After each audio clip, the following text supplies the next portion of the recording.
Third enclosure. The third enclosure, 180m x 180m and built of laterite, has a gopura on the east and west only. On the east, it is preceded by a grand cruciform terrace fronted by lions and naga leading to the wide gopura offering the main entrance and two lesser side entrances. The gopura's walls are adorned with devata reliefs and there are pediments with reliefs above the doors, although mostly decayed. The contemporary deity of the temple is housed here today, a large seated Buddha statue. Inside the enclosure, on the eastern side, there is a sandstone terrace with naga balustrade that's flanked by a small laterite building on the north and a collection of remnants on the south which leads to the Hall of Dancers.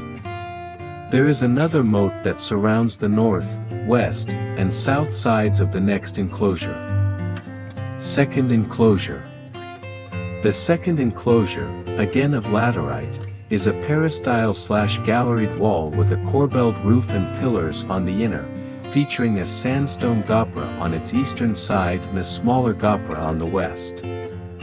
All of this tightly encloses and becomes one with shrines that follow, creating a series of chambers and small courtyards. The north wall is interesting as it has been closed off in later times using laterite blocks, as are some of the nearby chambers. This chamber features an entrance on the south side where the pillars have received some Buddha carvings.